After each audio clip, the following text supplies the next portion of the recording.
Hey everyone, so here we are on Bedrock for a change. Just on a normal survival world.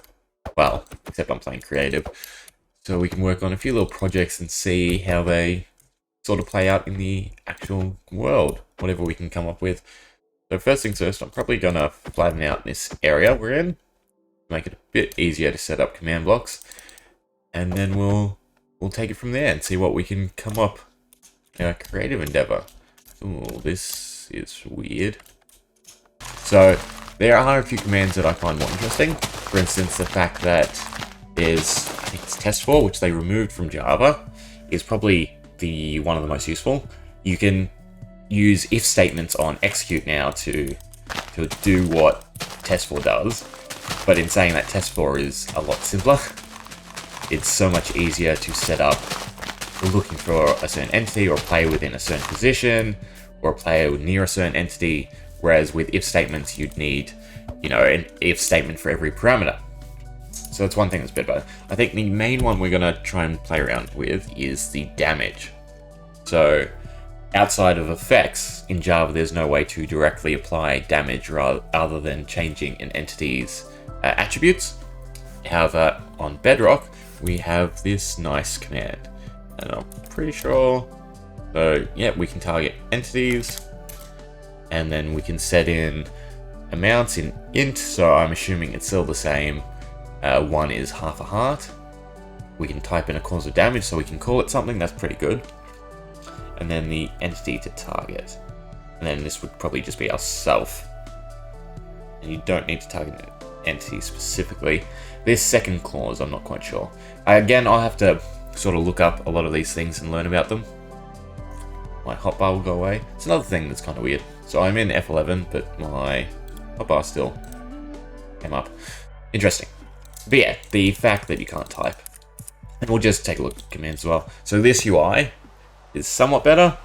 I don't like the command input though. The fact that nothing comes up. It gives you no feedback about commands or an understanding on them if you've not already learned them.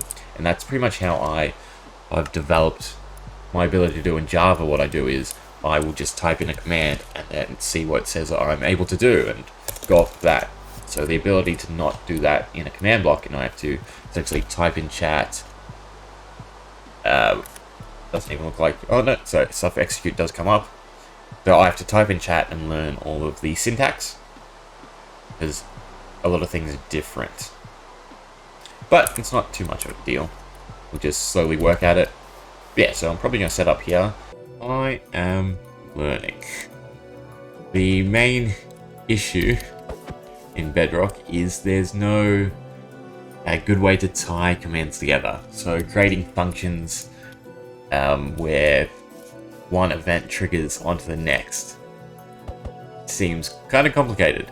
The only way I can really think up is obviously making better use of chain and repeating command blocks, where once one effect triggers, so the initial repeating command block, once this triggers, then it triggers a whole bunch of chains. As soon as this stops triggering, the chains don't run anymore.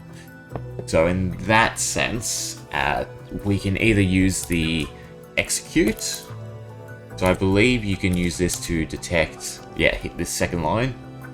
So we target player, we run it at their position, and then if there's, say, a key block underneath them, we can just run, say, weather clear or a basic command that tells us this is activated, whether it even just be adding a dummy score and having it count up. So whenever that score is counting up, this command is essentially positive, triggering the next command in the sequence, which will be the actual effect. So what I've come up with is we've got all the basic ores here, diamond and emerald included, and the first system we're going to use is you can essentially walk onto these and receive a buff. I think that's probably a very simple system to start off with. So every time you walk onto a different material, you gain a new buff. Right, we've finally done it. We've come up with the basis of our system. So first off, we're setting up a timer with the scoreboards again. So just scoreboard objective, whatever you want to call the timer, and then dummy. And we just have a command that is counting down this time instead of adding to it. And I'll get into why in a second. And then all we're doing is once it reaches -1, it resets the clock. So that's why it's paused at -1 on the screen over there. And the reason why we're using negative is essentially the functions we're going to run are buff based, meaning if I walk onto this iron right now, you'll see the timer jump up. If I could get out of the jump. Oh, no. Okay, copper works. Not sure why iron doesn't. I'll have to look into that. But yeah, so it started at 1200. So essentially it should be set for a minute. Meaning, once I've walked onto this copper, we're triggering our 1 minute timer. And in that minute timer, we can work off of that to add a buff or a different effect. And yeah, that's just going to be the base of the system. So using a place block, you're able to trigger an effect that will last for however long you set your timer. So if we look at the copper, what we're doing is using the execute command. Very limited on Bedrock, unfortunately. And all we're doing is detecting if there's a wax copper block. I don't know why it doesn't have block, but anyway, one position below the player. And if it is, the player is then getting the tag copper. And then all we're doing after that is using a conditional command block. So if the player gets a tag, then they also get a timer of that 1 minute. So 20 ticks times 60 seconds gets us our 1200. And then once the timer reaches back to -1, it removes the tag from the player. And these tags are what we are going to use for different buffs. Not sure why the iron system no longer works. They should all reset. Yeah, so you can see the timer going back up as I walk over these different ones. So that's us getting all the different tags. So the next part of the system is to simply act on those tags, which should be really easy. If I can find one that has it, not you.